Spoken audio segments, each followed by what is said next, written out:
Hello friends, आज के इस वीडियो में आपका स्वागत है। मैं आशा करता हूं कि आप बहुत अच्छे होंगे। तो चलिए क्लास स्टार्ट करते हैं। निर्वाचन आयोग देखो बच्चों कि यहाँ पर संविधान के भाग 15 क्लियर है और अनुच्छेद 324 से 329 में इनके बारे में हमें संक्षेप में जानकारी मिल जाता है। देखिए हमारा पहला जो मुख्य बिंदु है वो उस पर बात कर लेते हैं कि भारत में निर्वाचन आयोग की स्थापना 25 जनवरी 1950 को हुई थी। अगला बिंदु है कि मुख्य निर्वाचन आयुक्त एवं अन्य चुनाव आयुक्त की नियुक्ति जो उनका नियुक्ति है वो कौन करते हैं बच्चों, वो करते हैं राष्ट्रपति द्वारा इनकी नियुक्ति की जाती है। ये बेसिक पॉइंट है। आगे चलते हैं। देखिए कार्यकाल का बात किया जाए तो कार्यकाल ध्यान से देखेंगे बच्चों कि मुख्य चुनाव आयुक्त एक का कार्यकाल कहा गया है कि न्यूनतम मिनिमम 6 वर्ष और अधिकतम मैक्सिमम 65 वर्ष होंगे। और अगर अन्य मुख्य चुनाव आयोग के बारे में बताया जाए या पूछा जाए कि उनका कार्यकाल क्या है तो देखिए जो न्यूनतम है वो 6 वर्ष ही हैं, लेकिन अगर अधिकतम बात किया जाए तो अधिकतम जो है वो आपका 62 वर्ष हो जाएगा। तो मुख्य चुनाव आयोग से 3 वर्ष कम है। ठीक है, इस बातों को आप ध्यान से देखेंगे तो यहीं पे ये लिखा गया है कि मुख्य चुनाव आयुक्त का कार्यकाल 6 वर्ष है और मैक्सिमम क्या है 65 वर्ष, और अन्य चुनाव आयुक्त का कार्यकाल 6 वर्ष है और 62 वर्ष है। क्लियर है। चलिए आगे चलते हैं। देखिए चुनाव जो मुख्य चुनाव आयुक्त एवं अन्य चुनाव आयुक्तों को सर्वोच्च न्यायालय के न्यायाधीशों के बराबर वेतन एवं भत्ते दिए गए हैं। इस बातों को आपको ध्यान में रखना है। जो मुख्य चुनाव आयोग हैं और जो अन्य चुनाव आयोग हैं उनका दर्जा कहा जाता है कि जो मुख्य न्यायाधीश हैं उनके बराबर रखा गया है। और देखिए वेतन और भत्ते भी बोला गया है कि बराबर होते हैं। ठीक है। देखिए पहले चुनाव आयोग जो थे बच्चों वो एक सदस्यीय आयोग था, लेकिन बाद में चलकर अक्टूबर 1993 में यह 3 सदस्यीय आयोग बना दिया गया या बन गया।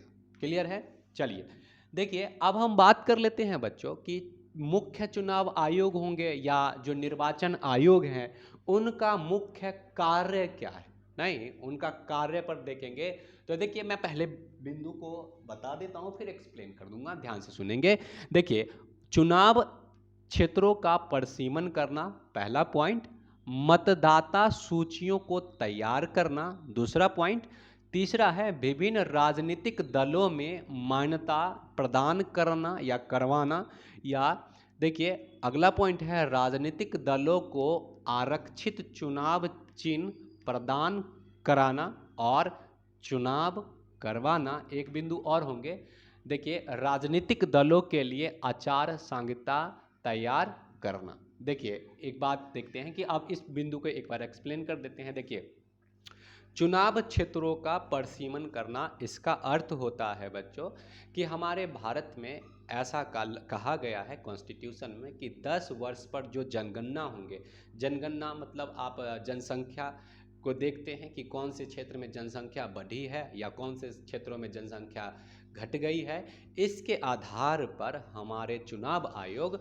परिसीमन करते हैं। परिसीमन का मतलब क्षेत्रों को बांटते हैं और वो निर्धारित करते हैं कि यहाँ पर कितने सदस्य चुनाव के लिए खड़े होंगे या लड़ेंगे। ठीक है। अब देखिए अब हमारे पास जो दूसरा पॉइंट है बच्चों वो है मतदाता सूची को तैयार करना।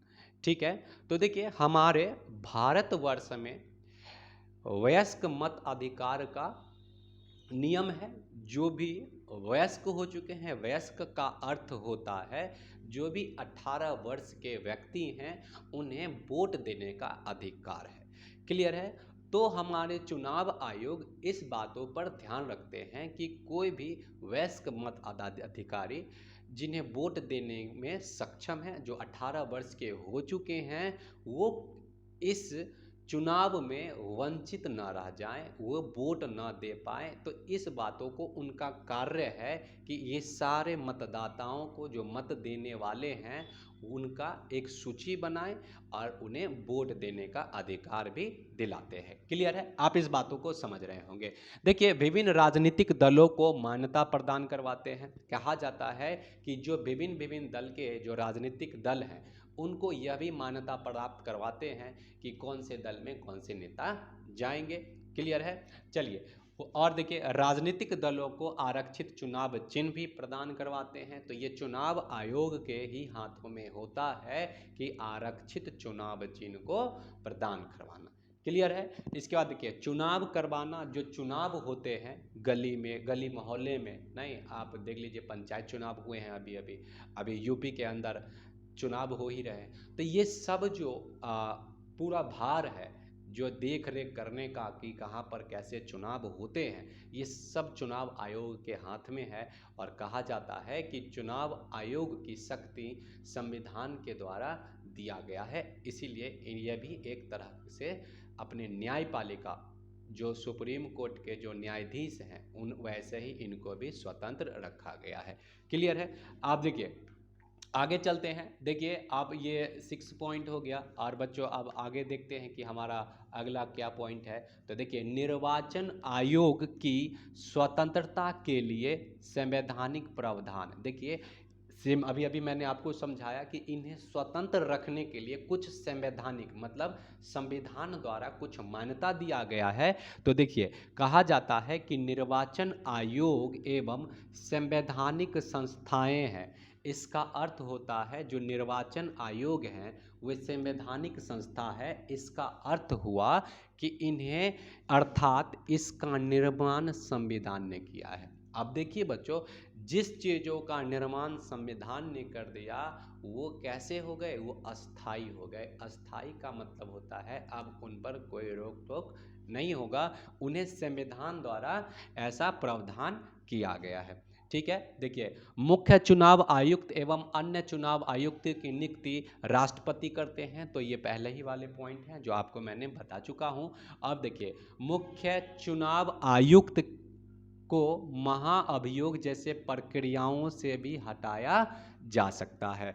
देखिए, आपको अगर चैप्टर ये चुनाव आयोग के बारे में अगर अच्छे से याद करना है और समझना है, तो कंपेयर कर लेंगे जो हमारे मुख्य न्यायाधीश हैं, नहीं, उनको भी स्वतंत्र रखा गया है। देखिए, इन्हें भी हटाया नहीं जा सकता है। इन्हें हटाने की प्रक्रिया के लिए भी महाअभियोग का उपयोग किया जाता है। जैसे अपने राष्ट्रपति द्वारा महाअभियोग राष्ट्रपति पर भी लगाया जाता है, न्यायाधीश, मुख्य न्यायाधीश पर। लेकिन आज तक कोई ऐसा केस नहीं आया है जिसके द्वारा न्यायाधीशों को हटाया जा सके। केस आए हैं लेकिन प्रूफ नहीं हुए हैं कि ठीक है। देखिए, इसके बाद देखिए, मुख्य चुनाव आयुक्त का दर्जा सर्वोच्च न्यायालय के मुख्य न्यायाधीश के समान ही है बच्चों। तो इस बातों को आप समझ रहे होंगे कि मैं क्या समझा रहा था।